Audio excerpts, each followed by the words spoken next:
Hello नमस्कार। आज की क्लास शुरू करते हैं और आज हम पढ़ेंगे महाजनपद के बारे में।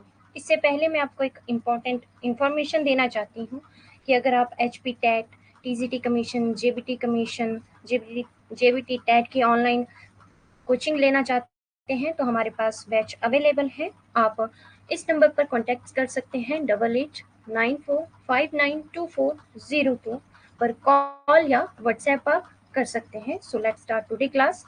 महाजनपद का जो वर्णन है वो 6ठी शताब्दी ईस्वी पूर्व हमें देखने को मिलता है। वर्णन की अगर हम बात करें महाजनपदों की, तो जो बौद्ध धर्म है हमारा, बौद्ध धर्म के सूत पिटक में, बौद्ध धर्म में 3 निकाय हैं और 3 पिटक हैं, जिसके सूत पिटक में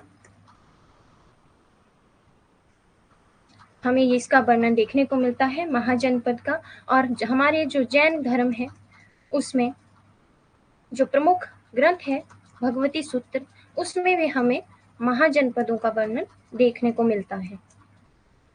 महाजनपदों की बात करें तो 16 महाजनपद हुए हैं।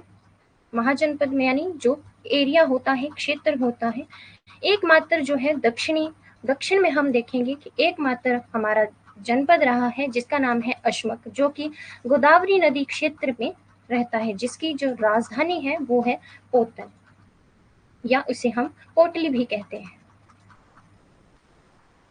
वहीं बात करें हम मध्य प्रदेश में, वर्तमान समय में जो हमारा मध्य प्रदेश है उसमें बात करें तो जो अवंती राज्य है, अवंती जो महाजनपद है, आप मैप में भी देख सकते हैं, जो हमारा मध्य प्रदेश है वहां पर जो अवंती है ये भी हमारा एक महाजनपद हुआ है। इसकी हम 2 कैपिटल्स पढ़ते हैं। एक है हमारी उत्तरी यानी नॉर्थ कैपिटल, उत्तरी राजधानी,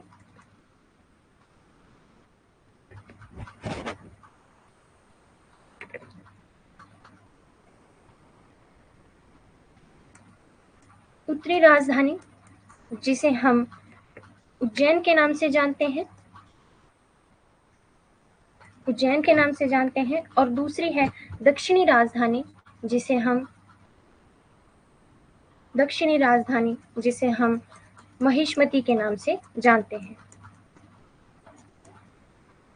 वहीं बात करें हम बिहार वाले एरिया में, तो इसमें बहुत ज़्यादा जो महाजनपद हैं वो हमें देखने को मिलते हैं, जैसे बज्जी हो गया, अंग हो गया, तो एक एक करके हम इनको डिस्कस करते हैं। इसमें जो बिहार है, इसमें जो सबसे फेमस हमारा जनपद हुआ है वो है हमारा मगध। मगध की राजधानी की अगर हम बात करें तो राजगिरी है। जो वर्तमान समय में हम पटना देखते हैं ये वही राजगिरी है। उसके बाद बिहार में ही हम एक और जनपद देखते हैं जिसका नाम है अंग, और इसकी कैपिटल की अगर हम बात करें तो वो है चंपा। उसके बाद हम बिहार में ही देखते हैं बज्जी। इसकी कैपिटल की अगर हम बात करें तो ये है वैशाली, या इसे मिथिला भी कहा जाता है। उसके बाद यूपी में अगर हम देखें, वर्तमान समय में अगर हम जो हमारा उत्तर प्रदेश है वहां पर हम देखें तो जो काशी है, कौशल, पंचाल, सूरसेन, वत्स है, ये सारे जो है वर्तमान समय में हम उत्तर प्रदेश में इनकी स्थिति देखते हैं। एक एक करके हम इनकी कैपिटल को भी डिस्कस करते हैं। काशी की कैपिटल की अगर हम बात करें तो उस समय थी वाराणसी। उसके बाद हम देखते हैं कौशल की जो कैपिटल रही है, राजधानी रही है, वो रही है शास्त्री, जहां पर जो महात्मा बुद्ध हैं उन्होंने उपदेश दिए थे। उसके बाद हम देखते हैं पंचाल, जिसकी राजधानी रही है अहिचत। उसके बाद हम देखते हैं सूरसेन।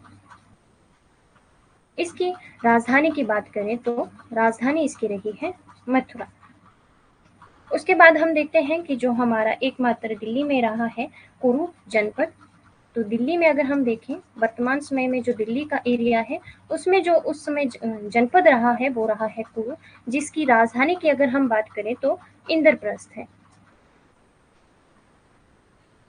और हम सब जानते ही हैं कि दिल्ली का पुराना नाम भी यही था। उसके बाद हम देखते हैं कि जो हमारा राजस्थान है वर्तमान समय में, वहां पर भी एक जनपद हुआ है जिसका नाम है मत्स्य। और इसकी राजधानी की अगर हम बात करें तो राजधानी रही है इसकी विराटनगर, जो कि वर्तमान समय में हमारा जयपुर का एरिया है। ये उसकी राजधानी थी विराटनगर। उसके बाद हम देखते हैं जम्मू कश्मीर में, जो वर्तमान समय में हमारा जम्मू कश्मीर है, वहां पर भी जनपद हुए हैं जिसमें हम देखते हैं कंबोज। कंबोज की राजधानी की अगर हम बात करें तो है हाटक, राजकोट। ये सारे जो है एक ही नाम है, एक ही राजधानी के नाम है, या फिर राजापुर। उसके बाद हम जम्मू कश्मीर में ही देखते हैं मल। ये भी एक जो जनपद है वहां पर रहा है। इसकी राजधानी की अगर हम बात करें तो कुशीनारा। उसके बाद एकमात्र हम वर्तमान समय में हम देख सकते हैं कि जो हमारा पाकिस्तान वाला एरिया है वहां पर भी एक जनपद हुआ है जिसका नाम है गंधार। गंधार की राजधानी की अगर हम बात करें, गंधार की राजधानी की अगर हम बात करें तो ये है तक्षशिला। और ये तक्षशिला वर्तमान समय में हम पाकिस्तान में पेशावर एक जगह है उसे हम देखते हैं, तो ये वर्तमान समय में यहाँ पर है। और ये जो सारे जनपद हैं ये व्यापारिक उद्देश्य से एक दूसरे से जुड़े थे। और सबसे जो शक्तिशाली रहा है जनपद वो रहा है मगध राज्य। मगध जो हमारा जनपद है वो सबसे शक्तिशाली रहा है। और मगध की अगर बात करें तो इसका वर्णन अथर्ववेद, महाभारत, पुराण, इन सब में इनका वर्णन हमें देखने को मिलता है। तो इस तरीके से हमने 16 के 16 जनपद हमने वर्तमान की स्थिति के साथ हमने देखे कि कौन सा जो जनपद है किस राज्य में उस समय रहा है।